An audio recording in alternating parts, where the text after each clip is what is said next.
पिछली क्लास में हम लोगों ने डिस्कस किया था, लास्ट बेंच में पिछली क्लास में वी हैव डिस्कस कि कैपिटल एक्सपेंडिचर क्या होते हैं, रेवेन्यू एक्सपेंडिचर क्या होते हैं, रेवेन्यू रिसिप्ट्स क्या होती है, कैपिटल रिसिप्ट्स क्या होती है।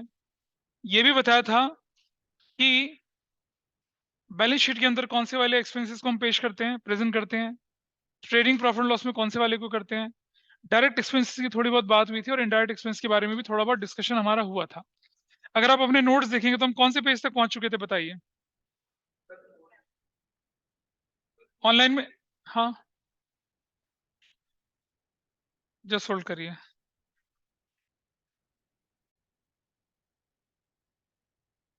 आइए देखते हैं, ऑनलाइन वाले बताइए, is this document is visible to all of you? बोलिए। Yes sir.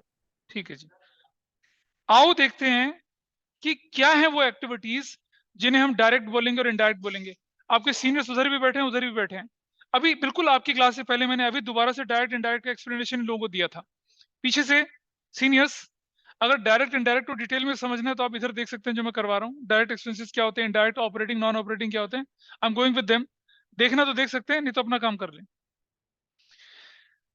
वो एक्सपेंसेस वो expenses which are relating to your direct manufacturing activities, which are relating to factory, सीधा सीधा फैक्ट्री, उसको बोलते हैं हम डायरेक्ट। वो expenses which are relating to your office, your sales counter, उसको हम बोलते हैं क्या, इनडायरेक्ट। इनडायरेक्ट की भी कैटेगराइजेशन होती है, ऑपरेटिंग और नॉन ऑपरेटिंग। तो आपके सामने जो शीट होगी अपने फोन पे खोल लीजिएगा सभी लोग, you have that with you.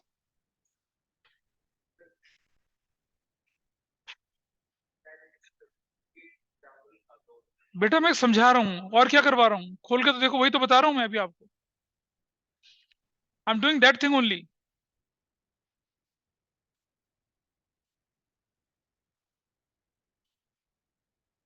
Can I proceed further? उसके साथ देख लो, दिखा दो बेटा उसको भी, तुम अपना देख लो। चलिए, वेजेस और सैलरी में डिफरेंस बताइए क्या होता है, बोलिए।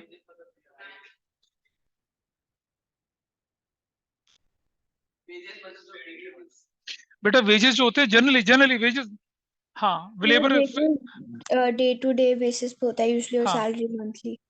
नहीं बेटा, इसके अलावा एक डिफरेंस और होता है। वेजेस पे किया जाता है आपका फिजिकल वर्क के लिए, मजदूरों को दिहाड़ी मजदूरी दी जाती है, और सैलरी जो होती है वो दी जाती है आपको ऑफिशियल वर्क के लिए। इस तरह से चलता है। कभी सुना है किसी लेबर को सैलरी देते हुए? वेजेस बोलते हैं उनको। मतलब फिजिकल वर्क और मेंटल वर्क, उस तरह से हम क्लासिफाई करते हैं उसको। तो वेजेस, अगर आपका सिर्फ वेजेस है तो वो माना जाएगा डायरेक्ट, यानी कि फैक्ट्री में ज्यादा काम आता है। और अगर सैलरी बोली जाएगी तो क्या माना जाएगा, इनडायरेक्ट, वो प्रॉफिट एंड लॉस में चला जाता है। तो wages will go to trading and salary will go to profit and loss. लेकिन तब क्या होगा, बोलो।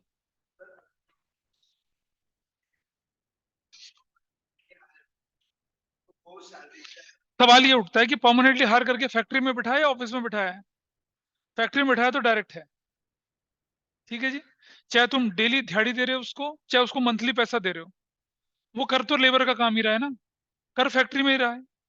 आपने एक हाउस कीपिंग का स्टाफ उठा लिया जिसका काम है फर्श पे पोछा मारना, खिड़कियां साफ करना, टॉयलेट वगैरह साफ करना, वॉश बेसिन साफ करना, मंथली सैलरी 12,000 दे रहे हो उसको, ऑफिस में बैठा है ना, इनडायरेक्ट एक्सपेंस कहलाएगा। Got it? तो अगर आपके पास शब्द आ जाए,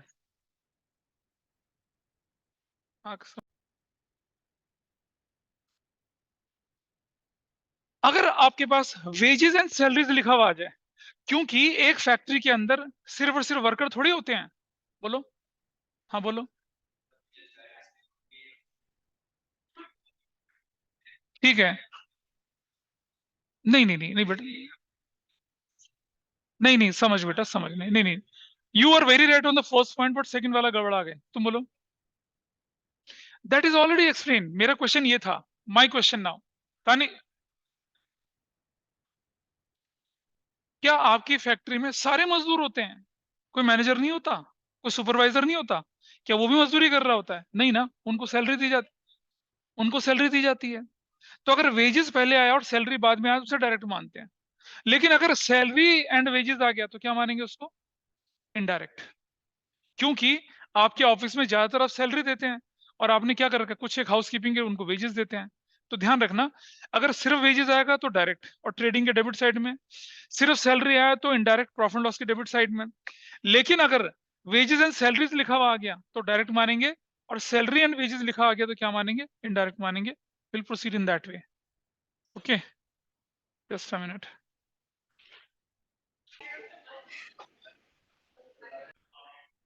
sorry for this disturbance, let us proceed further. आगे क्या हुआ आपके पास,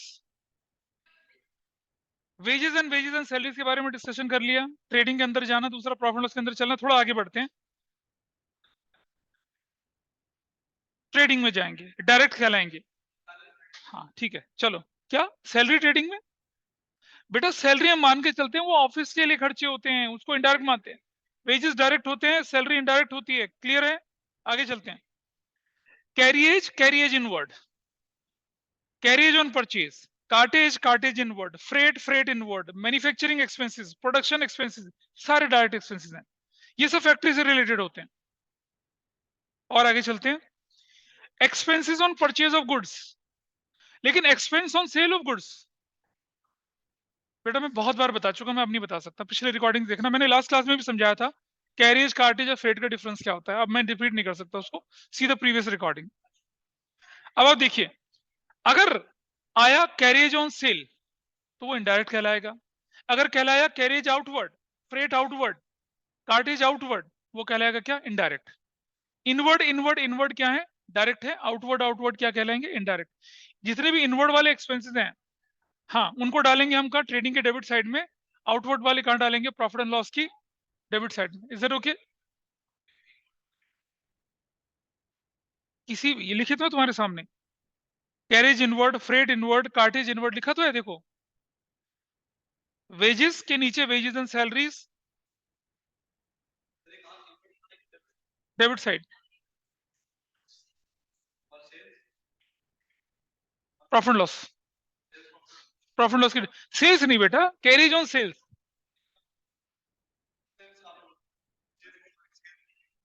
वो बता रहा हूं।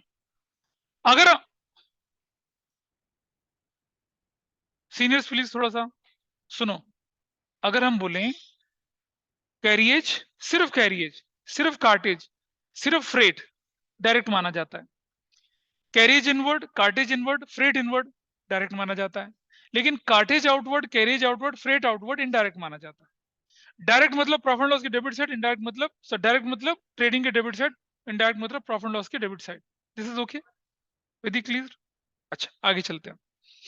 इसी तरह से carriage, cartage, freight on purchase direct माना जाएगा।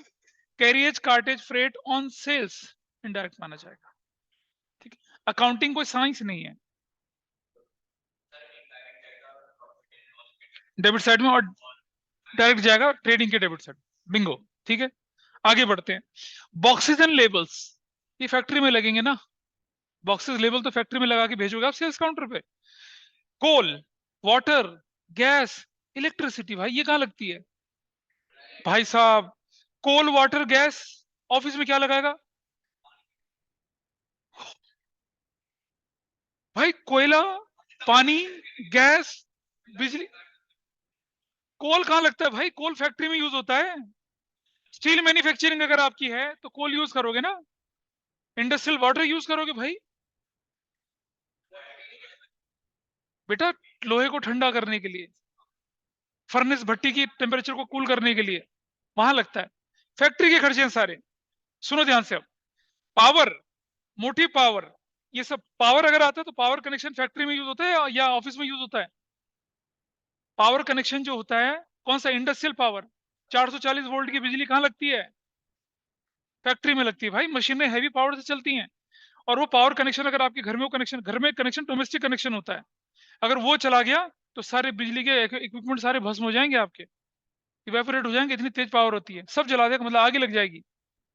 इसीलिए डोमेस्टिक कनेक्शन अलग होते हैं, पतली पतली वायरें ज्यादा, हद से अधिक मोटी वायर होती है, वो भी 15 वोल्ट या 20 वोल्ट की होती है। वहां तो 440 वोल्ट का करंट चल रहा होता है, तभी तो इंडस्ट्रियल मशीनें चलती हैं, अदर नहीं चलती हैं।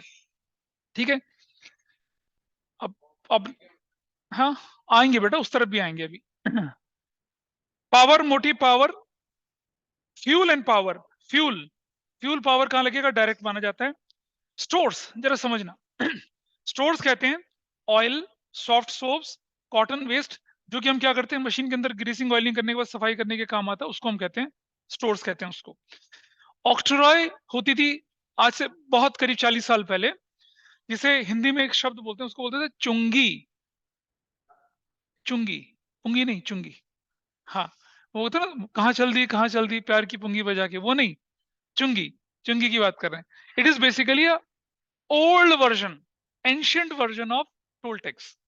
पहले क्या होता है, टोल टैक्स, टोल टैक्स ये होता था। इसे हम किसके अंदर, इसे डायरेक्ट एक्सपेंस की कैटेगरी में मानते थे।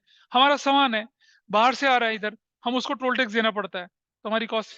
हमारा सामान अगर बाहर जा रहा है तो टोल टैक्स, उसे हम इनडायरेक्ट बोलेंगे। लेकिन कुछ ना बोला जाए तो ऑक्ट्रॉय जो होती है उसको हम क्या मानेंगे, डायरेक्ट मानेंगे। अब ऑक्ट्रॉय हट चुका है, लेकिन फिर भी बुक्स में कहीं दिख जाता है वो। कुछ ना बोला जाए, टोल टैक्स को क्या मानेंगे आप, डायरेक्ट मान के चलेंगे। आगे बढ़ते हैं। डॉक चार्जेस, ये डॉक यार्ड क्या जगह होती है? हाँ, तो जहां शिप से सामान लोड अनलोड होता है उसे डॉक, और डॉक यार्ड पे अगर आपका सामान पड़ा, डॉक चार्जेस डायरेक्ट माना जाता है। Got it?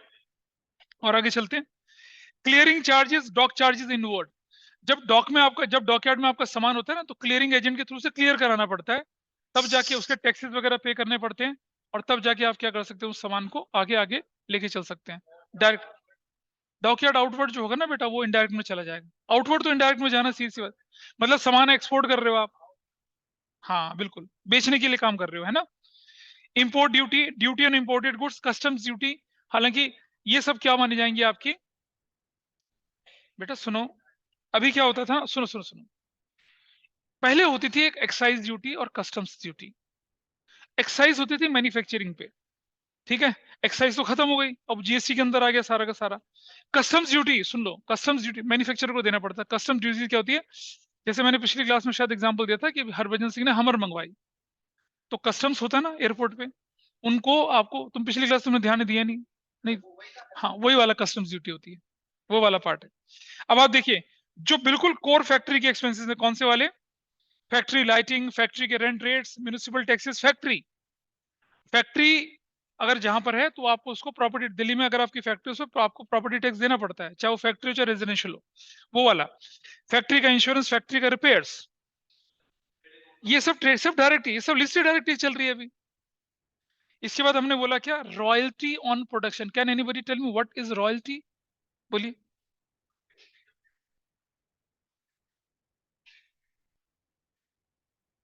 ठीक है, और तो बोलो, देखो उसको बोलो। हाँ, देन वी हैव टू पे रॉयल्टी। तुम क्या बोले तनिष? गॉट इट, ठीक है, ठीक है। ऑनलाइन में कोई बताएगा रॉयल्टी किसे कहते हैं? Sir, a fixed amount of money which has to be like given or taken every year. Given every year, then it is your expense, taken then it is your income. We are talking Yes. About expense basically. तो सुन लीजिए, मान लो आपके पास coal mines हैं, KGF वाले नहीं, coal mines, ठीक है, आपके पास कोल माइन है। तो कोल माइंस में क्या करा आप लोगों ने, आपके पास प्रोडक्शन होता है, अब आप कितने कोल माइन से कोयला निकालेंगे, तो आपने कर दिया किसी थर्ड पार्टी वेंडर को, बोला कि भैया ऑक्शन कर दिया कि 4 साल 5 साल के लिए, होता ना, लीज पे दे दिया कोल को, माइन को। अब तुम प्रोडक्शन करोगे, और आपने बोल दिया कि भाई तू 100 किलो प्रोडक्शन करेगा, मुझे 5 रुपया देगा, 1 किलो प्रोडक्शन में मुझे 10 पैसा देगा, ऐसा करके। तो जितना प्रोडक्शन करेगा नफाएगा और आपको पैसा देगा, ये रॉयल्टी कहलाती है। हाँ जी बेटा, नहीं नहीं नहीं, रॉयल्टी बुक्स में भी होती है, पब्लिश वर्क में भी होती है रॉयल्टी। जितनी, अब जैसे तुमने देखा हो ना, ये किताब है, जितनी बुक कॉपी बिकेंगी, उतना उतना शेयर जो है मिस्टर जीएस ग्रेवाल के पास जाता है, ठीक है। मान लो आपने आपने क्या करेगा, किसी पर्टिकुलर एक एक नए टाइप के इंजन का पेटेंट करा लिया, और मान लो हुंडई या मारुति हो गया या कोई भी होंडा हो गई, इन्होंने आपसे वो पेटेंट का राइट कुछ दिनों के लिए ले लिया, और आपको रॉयल्टी देते हैं पर कार की प्रोडक्शन पे, तो वो चलता है, हर जगह पे चलता है उस तरह।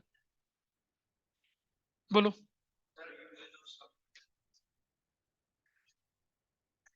हाँ, करेक्ट। तुम्हारे पास माइन थी, तुम माइन की मालिकिन हो, तुमने सामने वाले को बोला कोयला निकालना, निकाल ले, ठीक है, मार्केट में बेच, जितने का बेचना, मुझे कम से कम इतना दे, वो रॉयल्टी कहलाती है। तुमने बुक लिखी, तुमने पब्लिशर को दे दी, पब्लिशर को बोला किताब छापो, बनाओ, बेचो, मुझे इतना चाहिए, रॉयल्टी है वो। तुमने कोई इन्वेंशन करी, इन्वेंशन करने के बाद तुमने उस इन्वेंशन को यूज करने का अधिकार XYZ कंपनी को दे दिया और बोला मुझे क्या चाहिए, रॉयल्टी चाहिए, इस तरह से रॉयल्टी। तो अगर तुम रॉयल्टी पे कर रहे हो क्योंकि तुम तो प्रोडक्शन कर रहे हो ना, तो यू हैव टू पे रॉयल्टी, डायरेक्ट कहलाता है, it is direct. Got it? आगे बढ़ते हैं। Loading charges, loading charges, load कहाँ होता है, फैक्ट्री में माना जाएगा, ठीक है। लोडिंग अनलोडिंग फैक्ट्री के अंदर चलता है। हीटिंग एंड लाइटिंग, हीट कहाँ ज्यादा जरूरी चलती है, फैक्ट्री के अंदर, और फैक्ट्री के अंदर लाइट भी चलती है। तो अगर हीटिंग सिर्फ लिखा है तो डायरेक्ट, लाइटिंग सिर्फ लिखा है तो इनडायरेक्ट। लेकिन अगर हीटिंग और लाइटिंग में हीटिंग पहले आ गया तो डायरेक्ट मानेंगे, लेकिन अगर लाइटिंग एंड हीटिंग आ गया तो इनडायरेक्ट मानेंगे। बताता हूं कैसे, रुक जाओ। लिखा हुआ है, देखो बेटा समझना। अगर सिर्फ हीटिंग लिखा हुआ है, हीटिंग, अरे मतलब आप, हीट का मतलब क्या होता है, गर्म करना। हीट किस काम आती है, फैक्ट्री में आती है।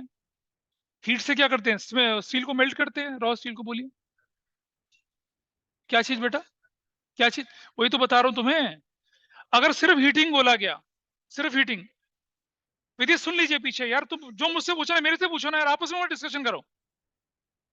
If there is a confusion I am here to answer. That fellow is as ignorant as you are in this chapter, and if you have to do any private conversation go outside. ये concept तुम्हारी, अगर देखो तुमने trading account बनाया और item को उठा के ट्रेडिंग से उठा के प्रॉफिट लॉस में डाल दिया, क्वेश्चन खराब। Your gross profit will not match, your net profit will not match, your capital will not match, and it is going to have a multiplier effect. एक आइटम अगर गलत चला गया, स्टेप मार्किंग मिलेगी but you will lose, bitterly you will lose.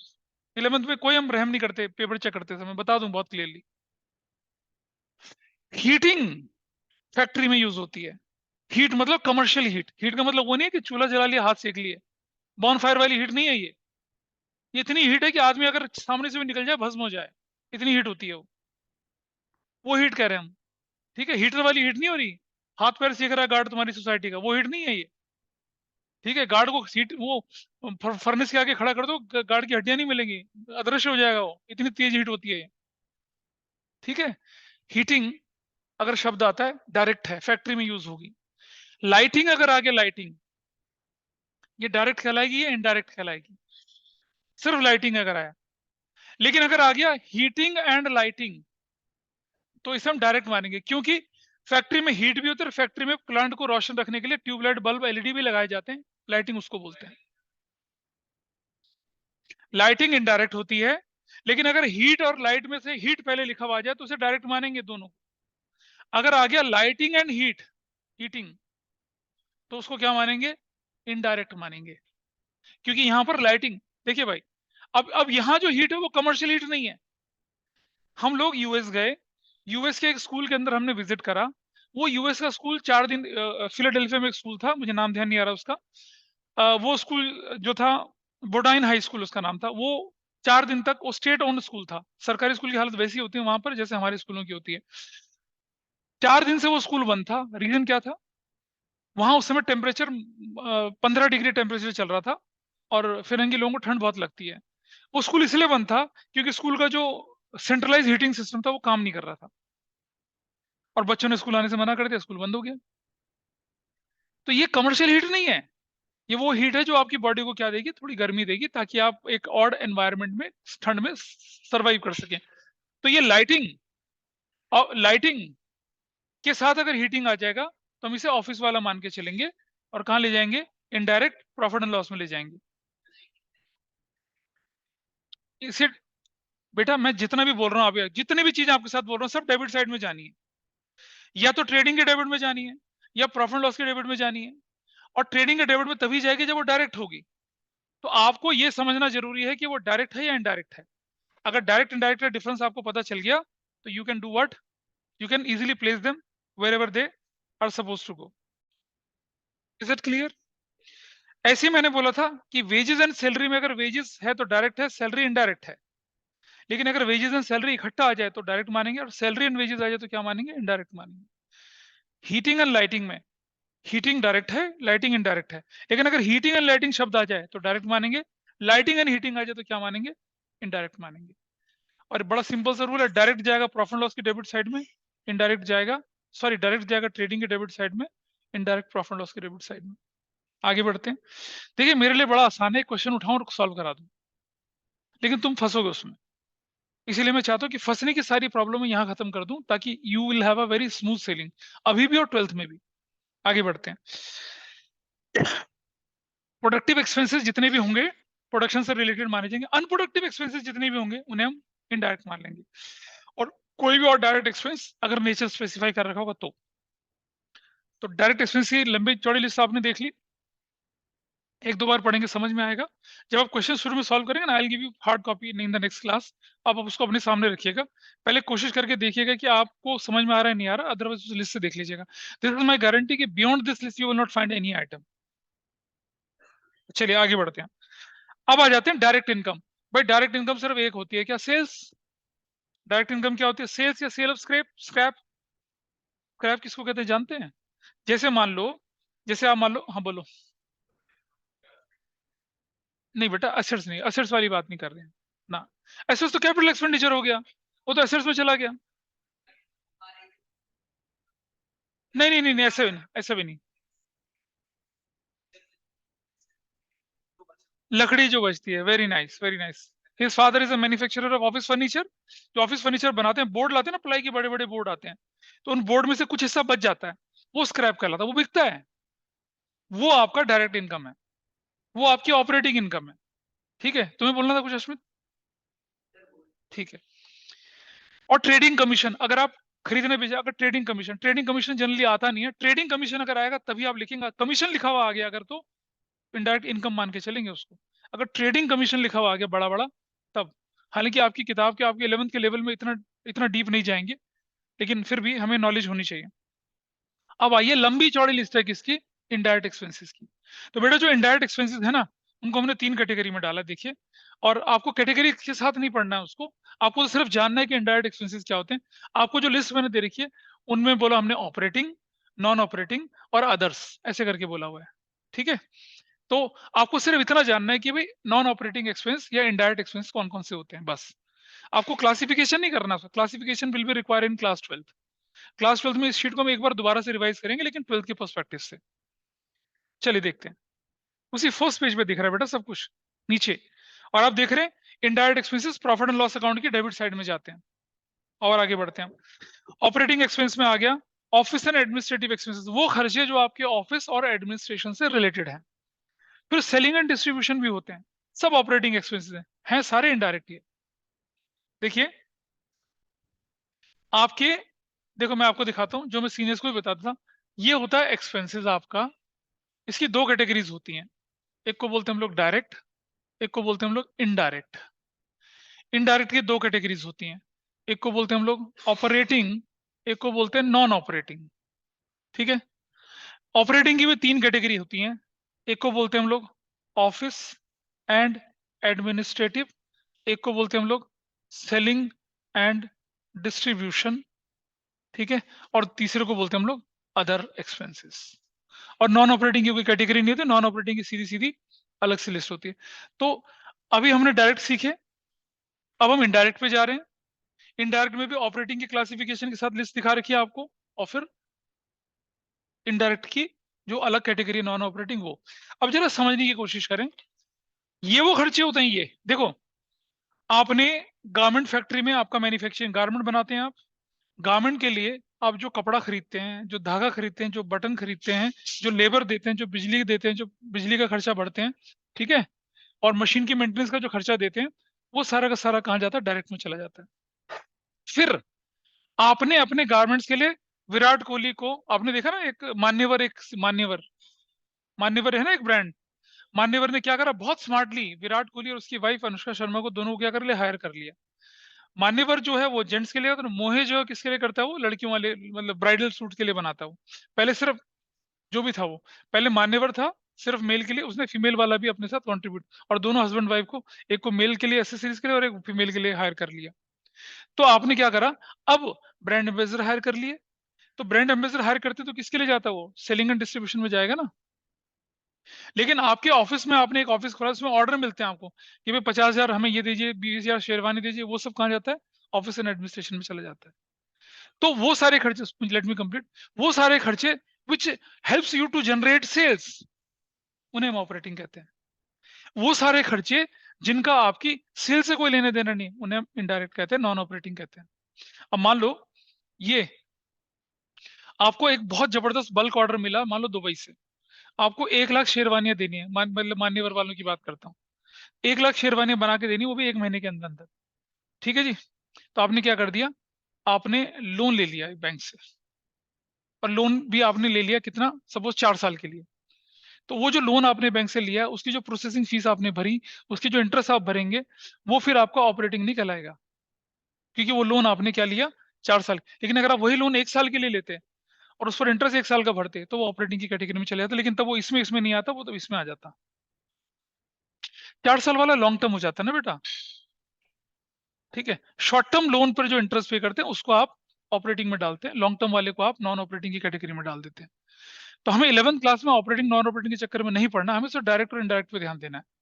ठीक है, तो जितने भी एक्सपेंस मैं अब आपके साथ डिस्कस करूंगा, वो सब प्रॉफिट एंड लॉस के डेबिट साइड में चले जाते हैं, क्योंकि वो इनडायरेक्ट एक्सपेंसेस होते हैं। Let's move further.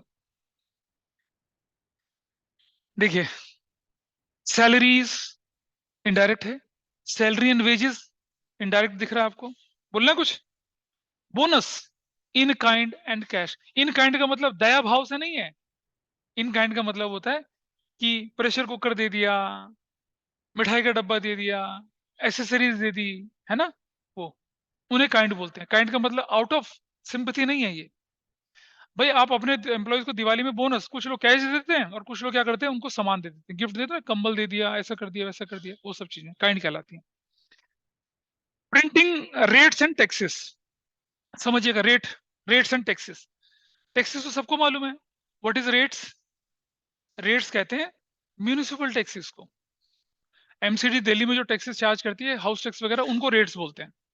टैक्सेस तो जीएसटी बिल्कुल टैक्स क्लियर है, इनकम टैक्स बिल्कुल क्लियर टैक्स है, लेकिन जीएसटी और इनकम टैक्स से अलग टैक्स होता है। क्या ये प्रॉपर्टी टैक्स हो गया, या म्यूनिसिपल कॉर्पोरेशन को टैक्स लगा देती है, तो वो टैक्स।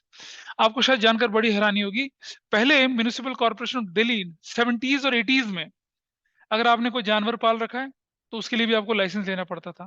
अगर आपके पास साइकिल होती थी तो भी आपको एक टोकन खरीदना पड़ता था, और म्यूनिसिपल कॉर्पोरेशन ऑफ दिल्ली को पैसा देना पड़ता था। अगर आपके पास रेडियो, सुनते हो रेडियो, रेडियो अगर 1 बैंड का था तो कोई टैक्स नहीं, कोई आपको कूपन नहीं। लेकिन अगर रेडियो 2 बैंड 3 बैंड के होते थे, तो भाई उसका भी लाइसेंस लेना पड़ता था आपको। मतलब उससे क्या होता था, जैसे 1 बैंड वाला होता था दिल्ली के एरिया को कवर करता था, 2 बैंड पूरी इंडिया को कवर करता था, और 3 बैंड 4 बैंड के तो इंटरनेशनल स्टेशन को कवर करते थे। ऐसे होते थे पहले रेडियो। शायद अगर आप अपने दादाजी के टाइम के रेडियो देखेंगे ना, उनसे रशिया, जर्मनी, ये सब कवर करता। रेडियो की फ्रीक्वेंसीज अलग होती हैं। मैं वही तो कह रहा हूं आपसे, रेडियो सेट जो होते थे, बस डिस्कशन नहीं, इधर इधर, talk to me. Example is scrapped, now let's come to the point. Printing stationery, printing stationery के खर्चे इनडायरेक्ट कहलाएंगे। पोस्टेज, या पोस्टेज एंड टेलीग्राम्स, टेलीग्राम्स तो खत्म हो गया अब, वो लाइटिंग, ऑफिस लाइटिंग। ठीक है, लाइटिंग एंड हीटिंग दिख रहा है आपको यहाँ शब्द, और हीटिंग एंड लाइटिंग होता तो डायरेक्ट होता है, very nice. Insurance, employees insurance, ठीक है, लेकिन ओनर्स का इंश्योरेंस ड्रॉइंग कहलाता, वो यहाँ नहीं आता। मालिक का इंश्योरेंस, ठीक है, हाँ, क्या कह रहा है, बाइक इंश्योरेंस, लाइफ इंश्योरेंस, ठीक है, ड्रॉइंग्स कहलाएगा वो। Life insurance of manager indirect, बिल्कुल सही है। ठीक है, टेलीफोन चार्जेस, रेंट हो गया, ऑफिस रेंट हो गया, municipal tax, municipal tax office. अगर म्यूनिसिपल टैक्स सिर्फ लिखा हुआ है तो उसको हम इनडायरेक्ट मानेंगे, लेकिन म्यूनिसिपल टैक्स फैक्ट्री लिखा हुआ है तो क्या मानेंगे, डायरेक्ट। है जी, सिर्फ, तो उसको इनडायरेक्ट मानेंगे। जब तक फैक्ट्री शब्द ना हो तब तक डायरेक्ट नहीं मानना है। आगे चलते हैं। Travelling expenses, legal charges, audit fee. Audit fees होती है, चार्टर्ड अकाउंटेंट को आप फीस देते हैं आपके अकाउंट्स को, बुक्स ऑफ अकाउंट्स को मेंटेन करने के लिए और चेक करने के लिए, ऑडिट फी कहते हैं उसको। क्या मतलब, मुझे नहीं पता, वो पीछे वाला बच्चा बता देगा। नहीं नहीं, नॉट रिलेटेड टू दिस यार, क्लास के बाद डिस्कस कर लेना आपस में। ट्रेवलिंग एक्सपेंसेस, एमबीए जो होती है ना, एमबीए, वो फाइनेंस, मार्केटिंग, एक और पोर्शन एमबीए का होता है एचआर। ठीक है। और फिर कहता है, मतलब उसके बाद होता है इन्वेंट्री मैनेजमेंट भी होता है, रिटेल मैन, बहुत सारे होते हैं वो तो, हॉस्पिटल मैनेजमेंट सब जगह भी होता है। ठीक है, यहाँ जो हम लेके चल रहे हैं क्या, establishment expense, government of India में एचआर डिपार्टमेंट को एस्टेब्लिशमेंट डिपार्टमेंट बोला जाता है। एचआर एक्सपेंसेस अगर आगे है ना, एस्टेब्लिशमेंट एक्सपेंसेस समझ लेना, एचआर एक्सपेंस है, इनडायरेक्ट है वो। ठीक है, आगे बढ़ते हैं। स्टाफ वेलफेयर एक्सपेंसेस, सनड्राई एक्सपेंसेस है ना, कोई बच्चा सनड्राई बोला था, सन्ड्री एक्सपेंसेस। ठीक है, ट्रेड एक्सपेंसेस, सुनना, ट्रेड एक्सपेंसेस ट्रेडिंग अकाउंट में नहीं होता। हाँ, वो प्रॉफिट लॉस का, ट्रेड मतलब खरीदने बेचने का खर्चा। ट्रेड एक्सपेंसेस को, साउंड नहीं करिए, ट्रेड एक्सपेंसेस जो होते हैं वो इनडायरेक्ट कहलाते हैं। ट्रेड एक्सपेंस का मतलब ट्रेडिंग अकाउंट नहीं है, ध्यान रखना, बहुत बच्चे गलती करते हैं। क्या चीज? तो बेटा सन्ड्री फैक्ट्री एक्सपेंसेस होंगे फिर, ट्रेड एक्सपेंस लिखा, ट्रेडिंग नहीं लिखा है, ऑफिस, इनडायरेक्ट कहलाते हैं। ऊपर हमने सिर्फ स्टोर्स लिखा था ना, सिर्फ स्टोर्स, ये लिखा है ऑफिस स्टोर्स, तो कहां आ गया, इनडायरेक्ट में आ गया। पेटी एक्सपेंसेस, जनरल एक्सपेंसेस, ये सारी सारी कैटेगरी उसमें चलती है। और आगे चलते हैं, सेलिंग एंड डिस्ट्रीब्यूशन के खर्चे, याद है, कैरिएज और कैरिज इनवर्ड डायरेक्ट था, तो कैरिज आउटवर्ड क्या हो गया, कैरिज ऑन सेल्स क्या हो गया, indirect. Cartage outward, freight outward, expenses on sale, advertisement, free samples, commission या कमीशन डेबिट अगर आ गया, बोलो क्या चला रहा है। हाँ फिर बेटा समझ, कॉल सेंटर, रुक जा, कॉल सेंटर सर्विस प्रोवाइडर है, ठीक है, तो उसके में ट्रेडिंग अकाउंट बनेगा ही नहीं, तो उसके लिए जो अकाउंट बनता है उसे trading and profit and loss करके बोला जाता है। सर्विस प्रोवाइडर की जो अकाउंटिंग होती है थोड़ा सा फर्क पड़ता है। हम तो, और देखो, रूटीन में जो अकाउंटिंग होती है वो मैन्युफैक्चरर से रिलेटेड होती है, और मैन्युफैक्चरर वाली अकाउंटिंग बहुत ब्रॉड होती है, तो हम ब्रॉड वाले पार्ट को पढ़ रहे हैं, और जो छोटे पोर्शन है उसे तो हम डायल्यूट करके फिर आराम से पढ़ ही सकते हैं बाद में। इन कमीशन रिसीव्ड इनकम है बेटा, इनकम नहीं, अभी एक्सपेंस की बात कर रहे हैं हम, अभी तो हम एक्सपेंस की बात कर रहे हैं ना। तो अगर कमीशन लिखा है सिर्फ, और कमीशन के ब्रैकेट में डेबिट लिखा हुआ है, कमीशन, देखिए, अगर कमीशन पेड है तो उसको एक्सपेंस मानेंगे, कमीशन डेबिट लिखा है तो एक्सपेंस मानेंगे। आगे चलते हैं, सेल्समैन का commission indirect, brokerage indirect, bad debt, export duty, dock charges outward, सिर्फ डॉक चार्जेस आए, सिर्फ डॉक चार्जेस इनवर्ड आए, डायरेक्ट होते हैं, और अगर आउटवर्ड हो जाएगा तो क्या बोलेंगे, इनडायरेक्ट कहलाएंगे। पैकिंग चार्जेस, डिलीवरी वैन के खर्चे, स्टेबल एक्सपेंसेस क्या चीज होती होगी, to keep yourself stable, क्या होते हैं stable expenses, yes absolutely, absolutely correct. पहले जमाने में आपने कभी एमडीएच वाले का देखा है पोस्टर, एक तांगा चलाने वाला, मशालों का शहंशाह कैसे बना, पिछले साल ही तो डेथ हुई थी उनकी।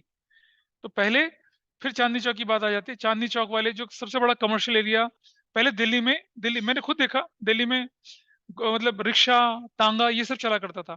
चांदनी चौक की तरफ जब हम जाते थे बस अड्डे से, अगर हम पुरानी दिल्ली नई दिल्ली की तरफ जाना पड़ता तो तांगे चलते थे, घोड़ा गाड़ी चलती थी।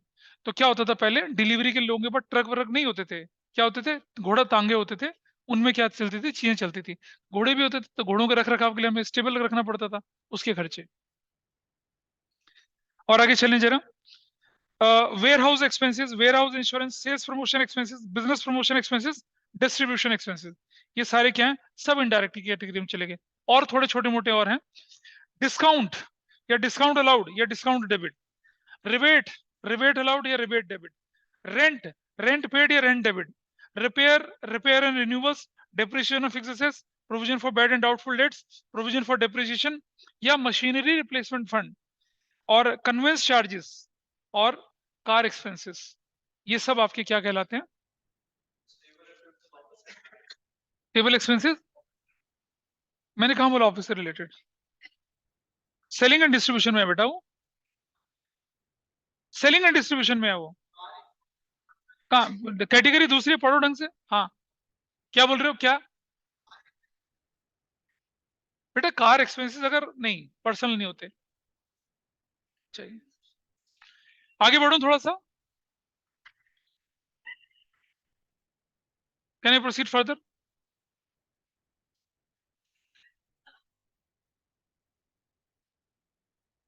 I don't know what is there, this is the maturity of a student, who is about to go to class 12th?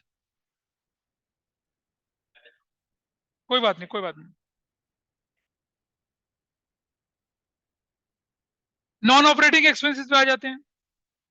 Interest, interest debit, interest on loan, interest on capital, donation charity.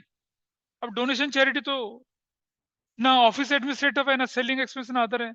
Donation charity से क्या लोगों की दुआएं मिलेंगी, आपका cell थोड़ी बढ़ेगी, नहीं मान के चलते उसको, ठीक है। इसी तरह से क्या, bank charges, finance charges, entertainment expenses, unproductive expenses, loss by fire, theft, embezzlement, पढ़ा होगा आपने जनरल एंट्री के टाइम पे इसको, ठीक है। Loss in exchange, currency exchange बोल रहे हैं हम। आपने डॉलर को रुपये में कन्वर्ट कर दिया, रुपये को डॉलर में कन्वर्ट कर दिया इंपोर्ट एक्सपोर्ट के बिल भरने के लिए। तो जो देखिए, जब आप डॉलर खरीदते हैं तो महंगा मिलता है, और जब बेचते हैं तो क्या होता है, सस्ता। तो वो जो डिफरेंस आपको लॉस हुआ, उस लॉस की बात कर रहे हैं हम लोग। Loss on sale of assets, discounting the bill की कॉस्ट, याद है ना, डिस्काउंटिंग चार्जेस लेके चलते थे। प्रोविजन फॉर टैक्सेस, ये सब आप कहाँ चले जाते हैं, इनको लेके चलते हैं आप क्या, ये सब आपके क्या थे, इनडायरेक्ट एक्सपेंसेस की कैटेगरी में थे। क्लियर है। तो डायरेक्ट एक्सपेंसेस वो हुए जो कहाँ जाएंगे, प्रॉफिट एंड लॉस के डेबिट साइड में। इनडायरेक्ट एक्सपेंसेस क्या हुए, ट्रेड, उल्टा।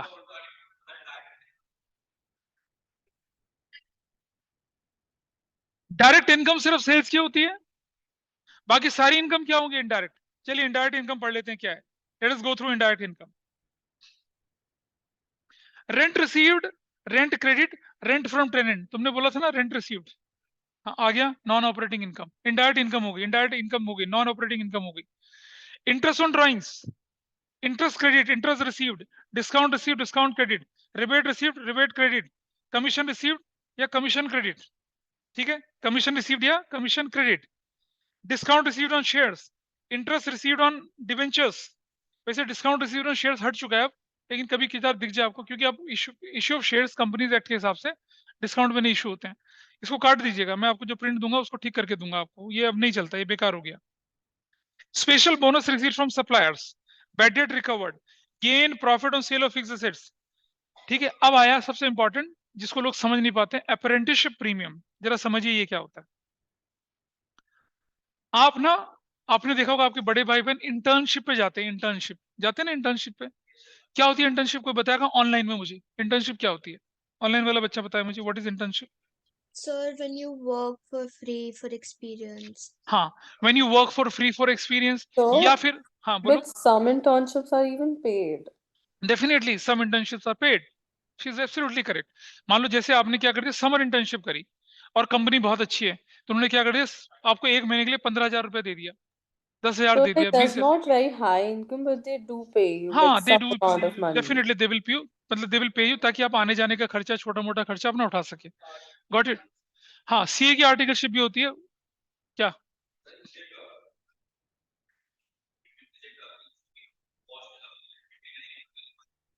नहीं वो नहीं है, वो नहीं है, हाँ मैं बताता हूँ, लेट मी, नहीं नहीं नहीं वो नहीं है, मैं बताऊंगा अभी, रुक जाओ क्या।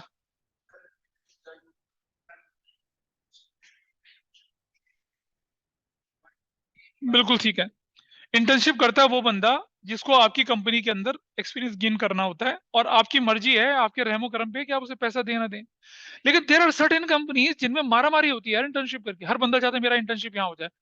वो बहुत चालाकी से क्या करते हैं, कैंडिडेट से पैसा लेते हैं, दे चार्ज मनी, आओ हमारे यहाँ काम करो, हमें पैसा दो, हम तुम्हें सिखाएंगे। Yes, paid internship in that sense happens. तो अगर, और सुनो, वो जो इंटर्न्स होते हैं ना, इंटर्न्स, हाँ, वो जो इंटर्न्स होते हैं उन्हें,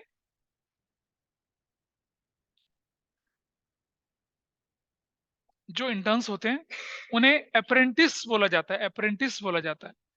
अगर आपको कोई अप्रेंटिस पैसा दे रहा है, तो आपके लिए क्या है, वो इनडायरेक्ट इनकम है। तो ये वो चीज है, क्या बोला हमने, अप्रेंटिसशिप प्रीमियम, ये आपको मिलता है।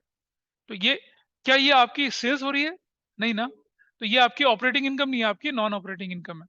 इस पॉइंट को लोग अक्सर गलत करते हैं। तो ये वाला पॉइंट आपका, इनकम फ्रॉम अदर सोर्सेज या miscellaneous income, miscellaneous receipt, that is there. तो आपने, कोई डाउट है, सारे के सारे, बेटा तुम क्यों पे करोगे, तुम किसी का इंटर्नशिप करने जाओगे, इतना बड़ा बिजनेस चला रहे हो, कैसे। ना ना ना ना, सुनो, ये कब हो सकता है, जब आपका, बेटा या बेटी आपके बिजनेस का कहीं जाए और आप उसको बिजनेस के खर्चे, तो ड्राइंग्स कहलाएगा ना। फिर एक फैक्ट्री का मालिक दूसरी फैक्ट्री के अंदर जाके अप्रेंटिसशिप नहीं करता है।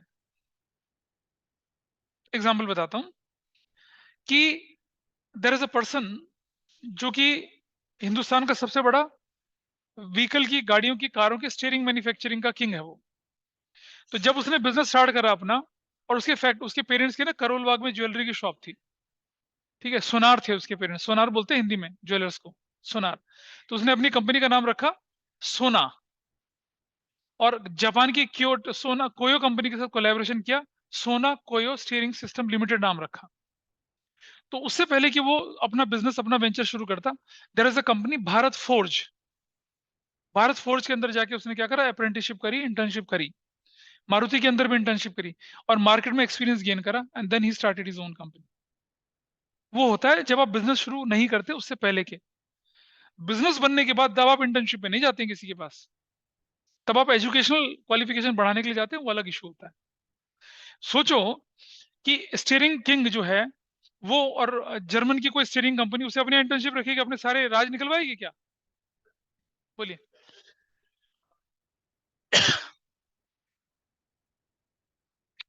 हाँ बेटा, वो हो जाता है, वो कोई दिक्कत नहीं, वो ट्रेनिंग प्रोग्राम है, वो ट्रेनिंग एक्सचेंज प्रोग्राम होते हैं उनके, हमारे यहाँ आते, हमारे यहाँ आते हैं। अभी कुछ दिन पहले मैंने ना एक फोटो देखी थी शाओमी का, और ये जो है, कौन से फोन चलते हैं आपके, ये वाले रेडमी शाओमी वाले जो हैं, एमआई वगैरह के, इसके मालिक की एक फोटो थी। इधर इन्फोसिस का ऑफिस बेंगलुरु में जो था, इन्फोसिस का था, इन्फोसिस के ऑफिस के बाहर वो इंडिया आया था, इंडिया के टेक जाइंट जो होते हैं उनकी वर्किंग को सीखने के लिए। करीब करीब 25 साल पुरानी फोटो, स्टूडेंट बन के आया था, और आज मोबाइल फोन की मार्केट को रूल कर रहा है। देखिए अच्छी खासी, मतलब कितना बड़ा मार्केट शेयर कैप्चर कर दिया उसने इंडिया के अंदर। इंडिया के सारे जो डोमेस्टिक ब्रांड थे सबको मार दिए। Anyway, let's come to the point. ये आपने सीखे क्या? सारे के सारे डायरेक्ट एक्सपेंसेस और इनडायरेक्ट एक्सपेंसेस करना। मुझसे बोलिए जो बोलना है। I can see the time हो रहा है तुम्हारा, ठीक है, दिख रहा है मुझे, कोई बात नहीं। थोड़ा सा आगे चलते हैं। एसेट्स आपने पढ़ी थी बेसिक अकाउंटिंग टर्म्स में, पढ़ा था एसेट्स। अब एसेट्स का ब्रॉड क्लासिफिकेशन देखते हैं। मतलब पहले तो आपने पढ़ा था ना, करंट और नॉन करंट क्या होती हैं, यही तो पढ़ा था आप लोगों ने, है ना। करंट एसेट्स क्या होती है, नॉन करंट कैसे होते हैं। यहाँ करंट के अंदर क्या क्या चीजें बहुत स्पेसिफिकली आती हैं, नॉन करंट के अंदर क्या क्या बहुत स्पेसिफिकली आते हैं। क्योंकि कुछ स्कूल्स में जब teacher trading and profit loss बनाने के बाद बैलेंस शीट बनवाते हैं ना, तो कहते हैं नॉन करंट और करंट की हेडिंग भी डालो भाई। आपके स्कूल में जब होगा तब पता चलेगा, तो मैं कराऊंगा आपको उस तरह से तैयार, लेकिन हम यहाँ डिटेल में देख लेते हैं।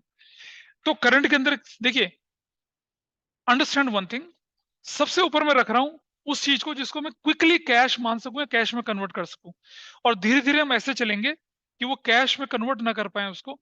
तो इसके लिए हम एक टर्म यूज करते हैं, in order of liquidity, in order of permanence. In order of liquidity क्या होती है?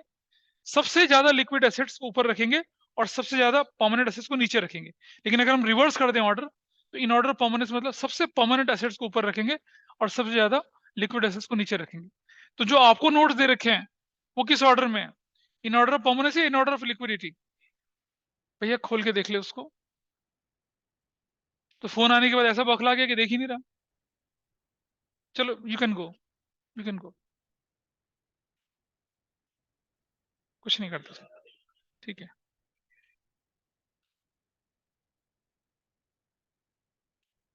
कैश इन हैंड इंक्लूडिंग पेटी कैश, बैंक, बैंक डेबिट लिखा है, कैश एट बैंक लिखा है, ट्रेड और account receivables, sundry debtor, debtor या बुक डेट। बुक डेट शब्द डेटर के लिए यूज होता है, बुक डेट बेड डेट नहीं होता है। Book debt is what? अगर शब्द लिखा है बेड डेट तो कहां डालोगे? ट्रेडिंग या प्रॉफिट लॉस? बेड डेट अगर लिखा हुआ जाए तो profit and profit and So, loss. हाँ जी बोलिए। P&L में. प्रॉफिट एंड लॉस में। और अगर बुक डेट आ जाए तो? अबे एसेट्स में, अभी तो दिखा रहा हूं, नोट लिखा हुआ है ना, देखो तो सही। I am on page number 2, left hand side first part. इसके बाद short term investments, income due but not received, accrued income, income हो गई थी लेकिन नहीं मिली, एसेट्स हमारे, हाँ accrued. Advance expenses, prepaid expenses, expenses carried forward, expenses not return of, सब एडवांस एक्सपेंस का नाम है ये। और आगे चलते हैं, closing stock, inventory, raw material, semi finished, finished goods की, input CGST, input SGST, input IGST, अगर इनपुट जीएसटी आउटपुट से ज्यादा हो जाए तो। पर क्योंकि आपको जीएसटी वाला पार्ट नहीं बताया गया था, इसलिए आपको परेशान होने की जरूरत नहीं है इस साल। ठीक है, आगे चलते हैं। फिर आती है नॉन करंट एसेट्स की। नॉन करंट इन्वेस्टमेंट यानी कि long term investment in shares, in debentures of other companies, और लोन डेबिट या loan given to XYZ PQR, किसी भी कंपनी को आपने लोन दे दिया। लेकिन लोन देखो समझना, बिजनेस स्टडीज में किसी लायबिलिटी को 3 तरह से बांटते हैं, short term, medium term and long term, business studies में। लेकिन अकाउंटेंसी में क्या होता है, शॉर्ट टर्म और लॉन्ग टर्म होती है बस।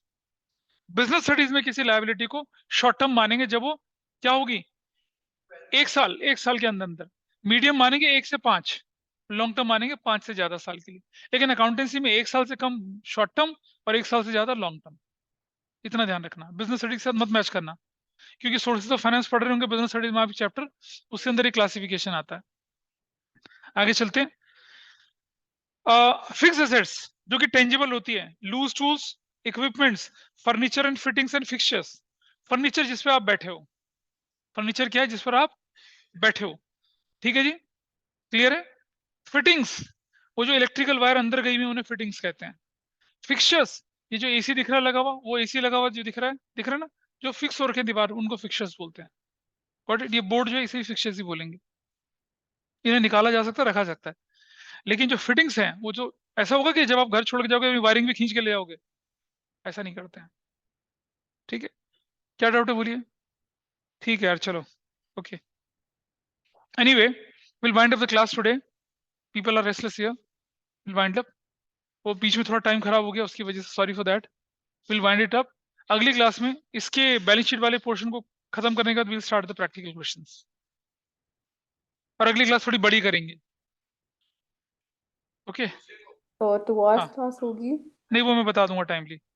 Okay sir, okay, thank you sir. ठीक है, ओके, बाय।